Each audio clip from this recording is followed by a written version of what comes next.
kung bakit po siya umiyak, tignan yung dahilan. Bakit ka ba taga umiyak, Nay? Sa tuwa? Angat mo nga pa mga alad, Nay? Arsenio. Hindi mo pinapalakpasan si Kuya eh. Ayan. Ipakita mo yung wheelchair, Kuya. Nasa yung wheelchair niya? Ayan. Mamaya, bit-bitin mo na yan. Ayan, sige, biomechanics na. Tuloy natin ang video, panoorin nyo mamaya kung paano mangyayari ano. So, may problema na kaya hindi ka nakakalakad. Ngayon, nabawasan yung manas mo. Pag gumamit tayo ng spiritual, marites. Tapos biomechanics. Tingnan natin kung lalakad ka talaga.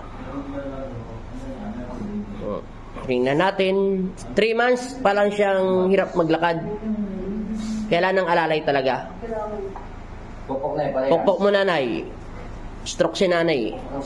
Tapos isang buwan po siya Bed rest? Kasi pinipiti naman siya, di ba? Taga saan ulit kayo? Subic. Sige, nay, smile. Okay, tayo. Si nanay may vertigo pa yan. Kompleto ang sakit niyan. May manas na stroke pa, vertigo pa. Lakad na 3 months. Lalakad na to, gamit. Ay, galing mo. Palakpakan nyo. Nasaan yung wheelchair? Nasaan yung wheelchair? Ayun na, iniwan na yung wheelchair. Iwan mo na yung wheelchair, Nay. Para may iwan pa dito buhat. Joke lang yan, Nay.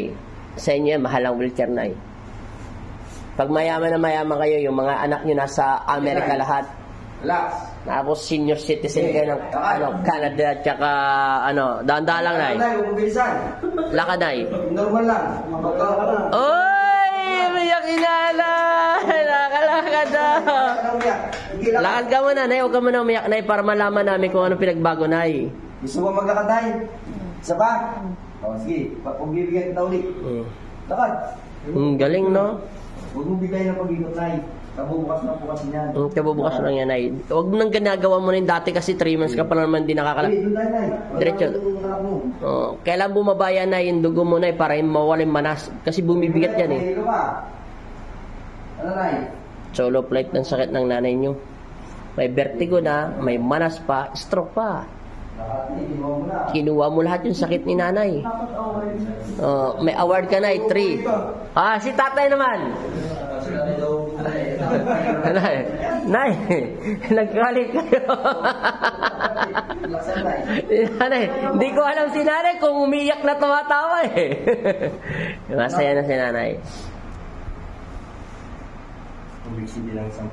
Umiksi yung paa niya ng pulgada. May follow-up check-up yan, Nay. Hindi na. Mamaya na ayusin muna natin vertigo niya. Kasi ano yan, all around eh. Hinto mo muna. Mamaya balikan na natin siya. Okay, tignan natin, Nay. Pukpok mo muna, Nay. Huwag mo munang bibigla, Nay, para malaman natin kung makakalakad ka. O yan. Magang mabigat, Nay. Magang mabigat, Nay. Magang. Thank you, Lord. Sige, tayo. Nalalakad pag lumagad ka lang. Okay. Yung naawin lang sa galaw mo, Nay. Okay, dahan-dahan lang, Nay. Dahan-dahan. Tingnan mo muna, diretso ang lakad, Nay. Ay, diretso tingin, Nay. Ten, ten, ten, teren, ten, ten, ten. Iyak na naman si nanay. Mabiyak ka na umiyak. Yung asawa agad pumapalakpak. Ito po yung wheelchair niya. Si tatay naman daw ang upo. Yung manas kasi ang mayroon pa babae eh. Yun doon ako na minsan natatagalan sa manas. Yung manas kasi kailangan talaga nakababa lagi yung paa.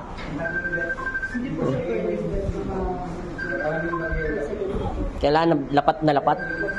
Basta nakababa, ganyan talagang paa niya. Minsan ganun-ganun niya para bumaba lang yung manas. Pag nakahiga, Mamaya tuturuan namin, Nay, unan. Ano pinagkaiba, Nay? Nakakalakad ka na, Nay. Wala nang hilo. Nagbago na yung mukha ng asawa niyo, kuya. Parang bagong gising na. Kanina parang... masaya na. Nakakalakad ka na, Nay, ha? First bukas pa lang yan, Nay. First season pa lang. Gipo ka na, Nay. Bet ayaw mo na umupo dyan, Nay, sa kapagka-chairman.